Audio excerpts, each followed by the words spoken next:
Hello everyone, good evening, नमस्कार। कैसे हैं आप सब? उम्मीद करते हूँ आप सब अच्छे होंगे। तो चलिए फटाफट से शुरू करते हैं अपनी आज की क्लास। कल की क्लास में हमने किया था व्यंजन। व्यंजन कितने होते हैं और व्यंजन का उच्चारण स्थान के आधार पर वर्गीकरण, एक टाइप हम पढ़ चुके थे। अब हम पढ़ेंगे सेकंड टाइप, जिसमें पढ़ेंगे हम प्राणतव या श्वास वायु के आधार पर। प्राणतव या श्वास वायु के आधार पर व्यंजन का वर्गीकरण। ठीक है, ये कितने प्रकार के होते हैं? दो प्रकार के। कौन से होते हैं? एक होता है हमारा अल्प प्राण, अल्प प्राण। जो सेकंड होता है हमारा वो होता है महाप्राण। ठीक है, अब अल्प प्राण कौन से होते हैं और महाप्राण कौन से होते हैं वो देखते हैं हम। उसके लिए पहले मैं एक बार लिख लेती हूँ। क, ख, ग, घ। थोड़ा इधर लिख लेते हैं भाई। क, ख, ग, घ और अंग च, छ, ज, झ, य, ट, ठ, ड, ढ, अण, त, थ, द, ध, न और एक है हमारा प, फ, ब, भ और म। ये पढ़े थे कल हमने। कितने होते हैं ये? 25, जिसको हम क्या बोलते हैं? स्पर्शी, या फिर हम बोल सकते हैं इनको वर्गीय व्यंजन। ठीक है, हम इनको बोलते हैं वर्गीय या स्पर्शी व्यंजन, जो कि होते हैं 25। टोटल हमने पढ़े थे 33। कौन से बच गए हमारे पास? अंतस्थ। अंतस्थ कौन से थे? थ से क्या बनेगा? य, र, ल और व। उष्म, उष्म में कौन से आ जाएंगे हमारे? श, श और ह। ये हो जाएंगे हमारे उष्म व्यंजन। 25 ये थे, 4 ये, 29 और 4 ये 33। टोटल जो व्यंजन की संख्या व्यंजन टोटल जो व्यंजन की संख्या पढ़ी थी हमने, वो कितनी पढ़ी थी? 33। तो उन 33 को अब हमें इन दो में डिवाइड करना है। किसमें कौन सा आएगा वो हम अभी पढ़ेंगे। ठीक है, अब देखिए अल्प प्राण। अल्प का मतलब होता है थोड़ा, कम। जिसको बोलते टाइम मुख से कम हवा निकले वो हो जाएगा अल्प प्राण। महाप्राण, जिसको बोलते टाइम मुख से ज्यादा हवा निकले वो हो जाएगा महाप्राण। अब बोल के देखिए, क में कम हवा निकल रही है, ख में ज्यादा निकल रही है, ग में कम हवा निकल रही है, घ में ज्यादा हवा निकल रही है और अंग में भी कम हवा निकल रही है। यानी कि जिसको बोलते टाइम कम हवा निकलेगी उनको हम यहाँ रखेंगे, और जिनको बोलते टाइम ज्यादा हवा निकलेगी मुख से उनको हम यहाँ महाप्राण में रखेंगे। ठीक है, इसको एक थोड़ा सा लॉजिक से बता देती हूँ आपको। जैसे क्या आता है भाई? हमारे वर्ण में पहला अक्षर आता है अ। स्वर में लगा लो, वर्ण में लगा लो, जो पहला है हमारा क्या है? अ। पहला है तो यहाँ पहला आ जाएगा, और जहां पहला आएगा वहां तीसरा और पांचवा आएगा। एक छोड़ के एक, पहला ये, तीसरा पांचवा, पहला तीसरा पांचवा, पहला तीसरा और पांचवा। इसका भी यही और ये भी इसका। ठीक है, पहला तीसरा और पांचवा किसका? प्रत्येक वर्ग का। प्रत्येक वर्ग का। वर्ग किसको बोल रहे हैं हम? यहाँ इनको।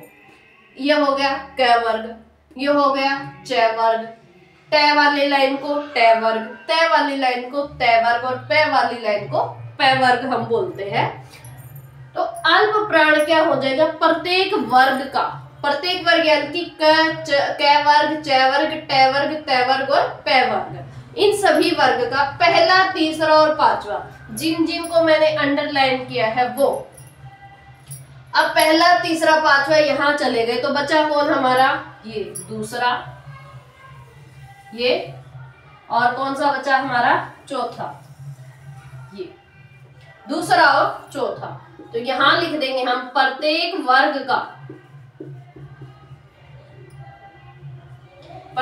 वर्ग का दूसरा और चौथा। ठीक है, अब बच गया हमारा अंतस्थ और उष्म। अब किसमें कौन सा आएगा वो देखते हैं। ऐसे अल्प प्राण, ऐसे अंतस्थ। तो यहां आ जाएगा आपके अंतस्थ, जो कि क्या है य, र, ल और व। जो बच गए वो यहां आ जाएंगे कौन से, स, षटकोण, पेरा और हल। ठीक है, देखिए हमने क्या पढ़ा। हमने पढ़े थे व्यंजन जो कि टोटल थे 33। उच्चारण के आधार पर उनका वर्गीकरण जो फर्स्ट टाइप था वो हमने किया कल की क्लास में। सेकंड टाइप है प्राणत्व या श्वास वायु के आधार पर, जो कितने होते हैं, 2 प्रकार के होते हैं, अल्प प्राण और महाप्राण। अल्प का मतलब होता है थोड़ा, यानी कि जिसको बोलते टाइम मुख से कम हवा निकले। महाप्राण जिसको बोलते टाइम मुख से ज्यादा हवा निकले। अब होते कौन से हैं अल्प प्राण में और महाप्राण में कौन से होते हैं। ऐसे ये अल्प, ऐसे अल्प प्राण बन गया। ए कौन से नंबर पे आता है भाई, सबसे पहले हम अ लिखते हैं वर्णमाला में। क्या लिखते हैं हम, अ, सबसे पहले अ लिखते हैं। तो अ कौन से नंबर पे आता है, पहले। तो यानी कि पहला यहाँ आएगा, फिर याद रख लेना पहला, तीसरा और पांचवा।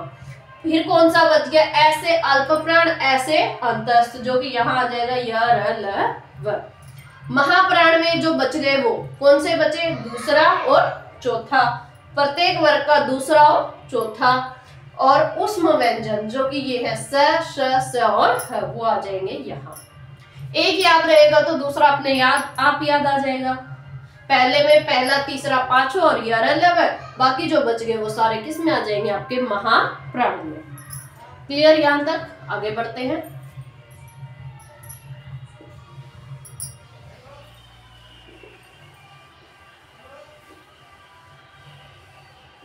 यहाँ पहला, तीसरा, पांचवा और दूसरे चौथे का मतलब क्या है। यहाँ पहला, तीसरा, पांचवे में ये सारे आएंगे क, ग, अंग, च, ज, य, ट, ड, अण, त, द, न, प, ब, म।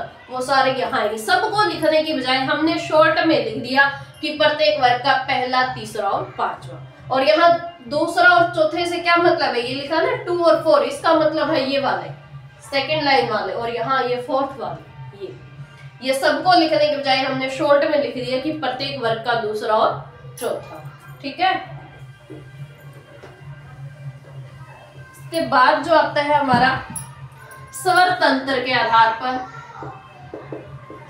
स्वर तंत्र के आधार पर वर्गीकरण किसका, व्यंजन का। स्वर तंत्र के आधार पर व्यंजनों का वर्गीकरण वो भी कितने प्रकार से होता है, 2 प्रकार से होता है। एक होता है हमारा घोष, और दूसरा जो होता है हमारा वो होता है हमारा अघोष। इसमें भी वही घोष। घोष का मतलब क्या हुआ, यहाँ हम पढ़ रहे स्वर तंत्र के आधार पर, यानी कि जिसमें क्या होगा, स्वर तंत्र में कंपन पैदा होगा। बोलते टाइम स्वर तंत्र में कंपन पैदा होगा, वो तो हो जाएंगे आपके घोष। और कंपन पैदा नहीं होगा, कंपन पैदा नहीं होगा, वो क्या हो जाएंगे आपके अघोष। जहां अ लग जाता है ना, वहां नहीं वाली चीजें आती है। ठीक है, ए का मतलब ही यही होता है हिंदी में, नहीं, वो चीज नहीं होती। घोष, घोष का दूसरा नाम क्या है, सघोष। घोष को आप सघोष भी बोल सकते हैं। ठीक है, घोष को हम क्या बोल सकते हैं, सघोष। जिनको बोलते टाइम स्वर तंत्र में कंपन पैदा होगा वो हो जाएंगे घोष, और जिनको बोलते टाइम स्वर तंत्र में कंपन पैदा नहीं होगा वो हो जाएंगे हमारे अघोष। एक चीज और यहां नोट कर ले, सघोष स्वर सघोष होते हैं, सभी स्वर सघोष होते हैं। ठीक है भाई, सभी स्वर सघोष होते हैं। स से सघोष, स से स्वर, याद रखना, स से स्वर, स से सघोष। सभी स्वर कैसे होते हैं? सघोष होते हैं। अब व्यंजन की बात कर रहे हैं हम, घोष कौन से होंगे, अघोष कौन से होंगे? इसमें आएगा प्रत्येक वर्ग का तीसरा, चौथा और पांचवा। कौन सा आएगा? प्रत्येक वर्ग का तीसरा, चौथा, पांचवा। तीसरा, चौथा, पांचवा कौन से होगा? लास्ट के तीन, ग, घ, अंग, ज, झ, इय, ड, ढ, अण, द, ध, न, ब, भ, म। ये सारे यहां आ जाएंगे प्रत्येक वर्ग का तीसरा, चौथा, पांचवा। अब जब लास्ट के तीन यहां आ गए तो बचा कौन सा? पहला और दूसरा, वो आ जाएंगे हमारे अघोष में। पहला और दूसरा, प्रत्येक वर्ग का पहला और दूसरा। अब यहां कौन से आएंगे? वही य, र, ल, व। और यहां आ जाएंगे आपके ऊष्म स, श, स। लेकिन जो है इसके साथ ही आना चाहिए, लेकिन इसमें कहाँ आता है? यहाँ। ये चीज याद रखना, है अघोष नहीं है, है अघोष नहीं है जाएगा आपका ऊपर। है कहाँ जाएगा? ऊपर, घोष में जाएगा। प्रत्येक वर्ग का तीसरा, चौथा, पांचवा। तो अघोष में कौन सा बच जाएगा? प्रत्येक वर्ग का पहला और दूसरा। य, र, ल, व यहां आ गए, य, र, ल, व।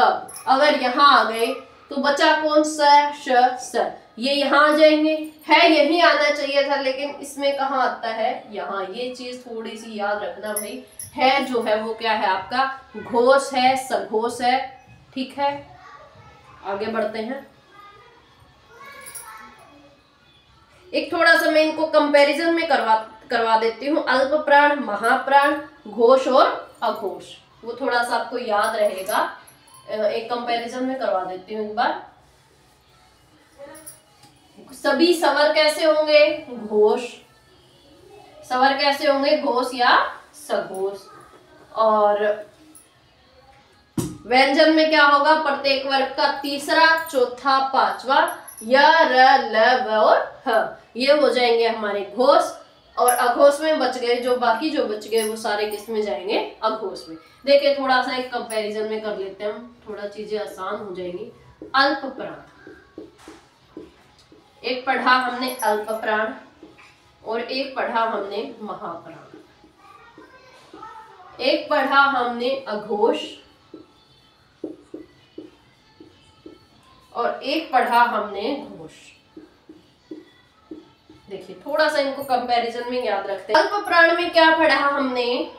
प्रत्येक वर्ग का पहला, तीसरा, पांचवा। और क्या पढ़ा हमने? य, र, ल, व। पहले नंबर पे आता है, पहला, तीसरा, पांचवा। ऐसे अल्प प्राण, ऐसे अंतस्थ य, र, ल, व। महाप्राण में हमने क्या पढ़ा था?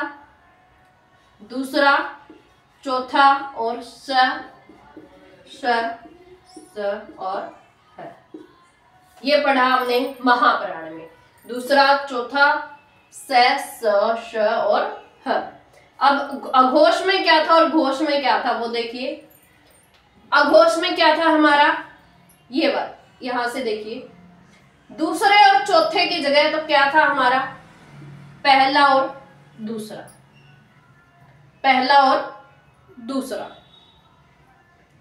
ये सेम यहां से यहां चला जाएगा। स, श, श। है नहीं आएगा, है आ जाएगा आपका अलग से, वो बताऊंगी। है कहाँ जाएगा आपका? घोष में। है आ जाएगा आपका यहां। ठीक है, देखिए महाप्राण, अल्प प्राण में एक बार मैं लिख देती हूँ फिर समझाती हूँ आपको। और घोष में कौन सा आ जाएगा आपका? पहला, दूसरा, यहां चला गया तो तीसरा, चौथा, पांचवा और य, र, ल और व। ये देखिए अल्प प्राण पढ़ा हमने, महाप्राण पढ़ा, एक पढ़ा हमने अघोष और घोष। थोड़ा सा इसको टेबल की फॉर्म में चीजों को आसान बनाने के लिए करवा रहे हैं कि कंफ्यूजन ना हो, थोड़ा आपको याद रहे। ऐसे पहले नंबर पे आता है तो यहाँ आएगा पहला, तीसरा, पांचवा। ऐसे अल्प प्राण, ऐसे अंतस्थ, य, र, ल, व, जो कि आपके कौन से अंतस्थ व्यंजन है। ठीक है। महाप्राण था आपका दूसरा, चौथा और ये ऊष्म व्यंजन। अब देखिए यहां से वही अ पहले नंबर पे है, अघोष में भी अ पहले नंबर पे है, तो यहाँ पहला आएगा। ये चीज याद रखना, यहाँ पहला और दूसरा है, यहाँ था एक छोड़ के एक और यहाँ है कंटिन्यू, पहला और दूसरा। ठीक है। अब ये जो चीज है यहाँ ये तीन सेम टू सेम चले जाएंगे वाह। ठीक है, एक बार मैं है यहाँ से हटा देती हूँ। ये तीन सेम टू सेम चले जाएंगे वहां, और यहां से क्या आ जाएगा, जो ये है पहला, तीसरा, पांचवा, इसमें क्या आ जाएगा, पहला दूसरा यहाँ चला गया, कौन सा आएगा, तीसरा, चौथा और पांचवा। जो ये है सेम, ये सेम कहाँ आ जाएगा, यहाँ नीचे। एरो लगाए, एरो इसीलिए लगाए कि ये चीज कहाँ गई आपकी, नीचे। थोड़ा सा आपको जब एग्जाम में आएगा ना, थोड़ा सा याद आएगा कि हाँ ऐसे एरो लगा के कुछ किया था। ठीक है। अब बच गया हमारा है यहाँ अघोष के पास जाने की बजाय कहाँ जाएगा, घोष में। बस ये याद रखना, है किस में आएगा, घोष में। ठीक है। अल्प प्राण में था पहला, तीसरा, पांचवा और य, र, ल, व। महाप्राण में है दूसरा, चौथा और ये ऊष्म व्यंजन। यहां से जब हम एरो लगाएंगे, अल्प प्राण अघोष, एक ही लाइन में लिख देना। नीचे आ गया आपका घोष, यहाँ दूसरा, चौथा है, यहाँ कौन सा आएगा, पहला, दूसरा, ये तीन के तीन सेम है, नीचे आ जाएगा। और यहाँ सेम पहले, तीसरे, पांचवे की जगह क्या आ जाएगा, तीसरा, चौथा, पांचवा, तीसरा, चौथा और पांचवा। यह रह सेम है आपका, पहले ही नीचे आ गया था। क्लियर यहां तक, यहां तक क्लियर। आगे पढ़ते हैं। द्वित्व व्यंजन, कौन से व्यंजन पढ़ेंगे हम, द्वित्व व्यंजन। द्वित्व व्यंजन या हम इसको बोल सकते हैं गुच्छ व्यंजन। गुच्छ व्यंजन भी हम इसको बोल सकते हैं। द्वित्व व्यंजन या गुच्छ व्यंजन वो कौन से होते हैं जिसमें डबल आ रहा है आपका, जैसे जैसे ये आ रहा है आपका कच्चा, डबल च आ रहा है आपका, दो बार आ रहा है, पक्का, यानी एक व्यंजन गुच्छे में आ रहा है तो इसको गुच्छ व्यंजन बोल सकते हैं। दो बार आ रहे हैं हम इसको द्वित्व व्यंजन बोल सकते हैं। इस टाइप के जो होंगे आपके कच्चा, पक्का, इस टाइप के वर्ड्स को हम, शब्दों को क्या कहेंगे हम, द्वित्व व्यंजन या गुच्छ व्यंजन। लय लुंठित नहीं है। दो नाम थे हमारे पास, लुंठित और एक था हमारे पास पार्श्विक। हमें याद रखना है लय लुंठित नहीं है। जब लय लुंठित नहीं है तो लय क्या हो जाएगा, पार्श्विक। यहाँ क्या बच गया, र। इसी को हम क्या बोल देते हैं, प्रकंपित, प्रकंपित या लुंठित। तो वर्णमाला का जो टॉपिक है आज हमारा कंप्लीट हो चुका है, जिसको हमने 3 क्लासेस में कंप्लीट किया है। और मुझे नहीं लगता कि अब आपको वर्णमाला में कोई डाउट रहेगा। आप तीनों क्लास देखिए, मैंने बहुत अच्छे से करवाया है। अगर आप ध्यान से तीनों क्लासेस को देखेंगे तो आपका कोई क्वेश्चन जो है इस चैप्टर से गलत नहीं हो सकता। और उम्मीद करती हूँ आपको क्लासेस अच्छी लग रही हैं। तो मिलते हैं हम अपनी नेक्स्ट क्लास में।